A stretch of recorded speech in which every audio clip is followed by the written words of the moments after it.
Bonjour à toutes et bonjour à tous. Si vous êtes là aujourd'hui, c'est peut-être parce que, par moment, vous avez cette sensation bizarre où finalement vous vous dites je ne me comprends plus.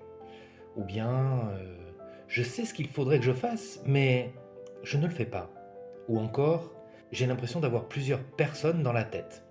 Alors, à cela, il y a une bonne nouvelle, c'est complètement normal. Après, il y en a une moins bonne, ça peut être épuisant. Et enfin, une excellente nouvelle, on peut travailler avec ça et c'est précisément ce que propose la psychosynthèse. Aujourd'hui, je vais vous présenter cette approche de manière simple, avec des exemples concrets et surtout l'idée suivante, vous pouvez devenir le chef d'orchestre de votre vie plutôt que l'instrument qui subit la musique. Alors, une première question qui vous vient à l'esprit certainement, c'est quoi la psychosynthèse? Alors, imaginez une psychothérapie qui ne s'intéresse pas seulement à ce qui ne va pas, mais aussi à tout ce qui est vivant en vous, même si c'est encore caché. C'est ça, la psychosynthèse. La psychosynthèse a été créée par un psychiatre italien, Roberto Assagioli, qui s'est dit, en gros, on ne peut pas réduire les gens à leurs blessures.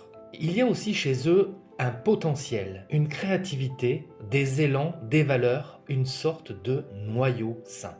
Donc au lieu de poser juste un diagnostic, la psychosynthèse pose aussi des questions comme qu'est-ce qui veut naître chez vous? Quelle personne êtes-vous en train de devenir? La psychosynthèse est une approche qui parle à la vraie vie. Elle s'intéresse à des questions très concrètes. Pourquoi je répète toujours les mêmes erreurs en amour ou au travail? Pourquoi une part de moi veut changer et une autre sabote tout? Pourquoi je peux être compétent, sympa, intelligent et pourtant me sentir nul? C'est une approche pour les moments où on se dit ce n'est pas que je suis fou, c'est juste que je suis perdu à l'intérieur. Alors je vais vous proposer une petite image pour que vous compreniez un petit peu comment ça se passe. J'ai appelé ça la colloque intérieure, les sous-personnalités. Alors voilà, on passe vraiment au cœur du sujet. En psychosynthèse, on considère que nous sommes faits de plusieurs parts, et ça s'appelle les sous-personnalités. Alors concrètement, comment ça se passe? Vous les connaissez sûrement déjà, des parties en vous qui sont, je vous donne des exemples, le perfectionniste, pour lequel ce n'est jamais assez bien, le fêtard ou le procrastinateur, on verra bien demain, le contrôleur, surtout pas de surprise, hein, tout bien contrôlé, que tout soit vraiment prévu, beaucoup de sécurité. L'enfant blessé, on va encore m'abandonner, croit-il? Le sauveur ou la sauveuse, qui doit absolument régler les problèmes de tout le monde. Alors on pourrait dire que vous êtes le propriétaire de cette grande maison et que toutes ces parts sont ses colocs. Le problème, c'est que quand l'une d'elles prend le pouvoir et change la serrure, sans vous prévenir, alors là les choses ne se passent plus de la même manière. Je vais vous donner un exemple concret. Imaginons, une part de vous veut changer de métier. Elle en a marre et elle étouffe. Mais tout à coup, une autre part hurle derrière. Surtout pas! Il ne faut pas! L'important, c'est la sécurité, ne bouge pas. Résultat, vous restez au même endroit, mais frustré et épuisé. En séance, on va inviter ces parts à parler, à être reconnus et à négocier plutôt que de se battre dans votre tête. Alors, qui est-ce qui regarde tout ça? Qu'est-ce qui pourrait nous aider? Le concept du moi ou je au centre. Alors la bonne nouvelle, c'est que vous n'êtes pas une seule de ces parts, et non, vous n'êtes pas une seule de ces parts, vous êtes bien plus que ça. Il y a en vous un moi observateur, le je, celui qui peut dire une partie de moi a peur, une autre est en colère, une autre veut avancer. C'est ce moi central que la psychosynthèse renforce. L'objectif finalement, ce n'est pas de supprimer une part, mais de faire en sorte que vous soyez le chef d'orchestre qui coordonne tous ces instruments. Maintenant, j'aimerais vous parler de quelque chose d'extrêmement important et spécifique. Le pilier de la psychosynthèse, c'est la désidentification. Je ne suis pas que mes problèmes. Après avoir identifié ces parts que nous avons vues à l'instant, tous ces instruments qui sont autour de vous, vous le chef d'orchestre, vous allez vous désidentifier. Derrière ce mot, un peu long, il y a une idée très simple. J'ai des besoins, des pensées, des sensations, des peurs, des blessures, mais je ne suis pas réductible à elles. Je vais vous donner un exemple. Par exemple, vous dites bon, je suis nul.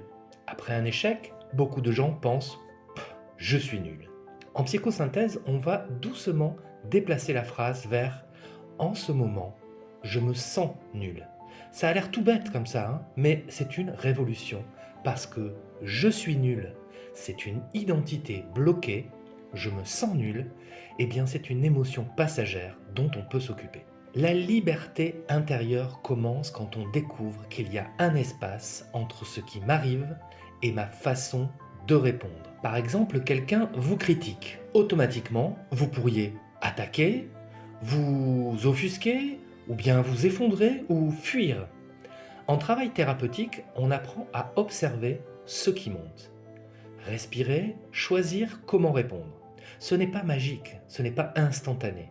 Mais, séance après séance, le pilote automatique perd du terrain. Enfin, en psychosynthèse, il y a une notion qui est encore plus profonde, une espèce de boussole intérieure. Nous allons parler maintenant de quelque chose extrêmement personnel, mais de façon très simple, le soi.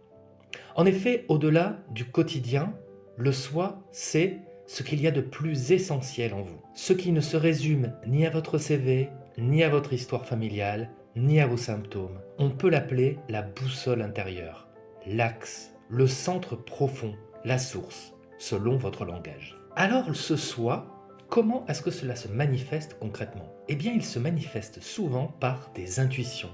Quand vous vous dites « ça, c'est juste pour moi ». Les valeurs aussi qui sont très importantes, qui reviennent, par exemple la justice, la beauté, la liberté, le soin aux autres, etc. C'est aussi une impression de justesse quand vous êtes à votre place. Et ça, vous le sentez vraiment quand vous êtes relié au soi. Je vais vous donner un autre exemple. Vous faites un travail concret, mais dès que vous créez, aidez, écoutez, enseignez, jardinez, etc., vous sentez que quelque chose s'allume en vous. En psychosynthèse, on ne se contente pas de dire « vous allez aller mieux ». On travaille aussi à vous aider à vous approcher de cette vie qui vous ressemble vraiment. Alors concrètement, comment se passe un travail avec moi? Vous vous demandez peut-être « bon, bah oui, ok, c'est sympa, mais si je viens en consultation, qu'est-ce qu'on va faire concrètement ?» Déjà, il y a un cadre. Les séances individuelles, dans un cadre sécurisant, bienveillant et sans jugement. Le rythme est adapté, souvent hebdomadaire ou tous les 15 jours. C'est un espace pour déposer ce que vous vivez, ce que vous ne comprenez pas, ce qui vous fait souffrir et aussi ce qui, au fond, appelle à autre chose. Alors quel outil j'utilise? Selon votre sensibilité, votre problématique, on peut utiliser le dialogue avec vos différentes parts, donner la parole à la part qui a peur, celle qui en a marre, celle qui veut tout contrôler. On peut éventuellement travailler aussi avec les rêves, les symboles et les images pour accéder à ce qui ne se dit pas facilement avec des mots. Des exercices également de présence à soi pour renforcer le moi observateur, l'ancrage, la capacité à rester avec ce que vous ressentez sans être emporté. Vous venez comme vous êtes avec votre façon de parler, votre humour, vos résistances aussi. Et on fait avec. Le type de problématiques qui peuvent être travaillées, je vous donne quelques exemples, le sentiment d'être perdu, de ne plus savoir qui vous êtes, l'hypersensibilité, les difficultés à poser des limites, les répétitions de schémas en amour ou au travail, les crises de vie, les séparations, le deuil, burn-out, changement de cap, les conflits intérieurs. Une part de vous veut changer, l'autre freine, des quatre fers. Alors on ne promet pas de transformer votre vie en conte de fées. En revanche, on peut éclairer ce qui se joue. Je vous aide à vous réconcilier avec vous-même, vous accompagner pour poser des choix plus alignés. En conclusion, maintenant, qu'est-ce que vous allez faire? Si tout ce que je viens de vous décrire vous parle, c'est peut-être qu'une part de vous, justement, en a assez de tourner en rond seul. Et une autre part a envie d'y voir plus clair. Et peut-être qu'au fond, votre moi murmure « il est temps de s'occuper vraiment de toi ». Ce que je vous propose, c'est un premier rendez-vous pour faire le point sur votre situation, vos questions, ce qui vous traverse. Ce temps permet de voir ce dont vous avez vraiment besoin et comment je peux vous aider. Si cette approche résonne pour vous, vous n'êtes pas obligé d'avoir le problème parfait pour venir. Vous avez juste besoin d'avoir ce sentiment. J'ai envie de ne plus rester seul avec ça. J'ai envie d'avancer. Et là, la psychosynthèse devient un chemin. Un chemin pour mieux vous connaître, vous rassembler intérieurement et oser vivre une vie qui ressemble enfin à ce que vous êtes vraiment.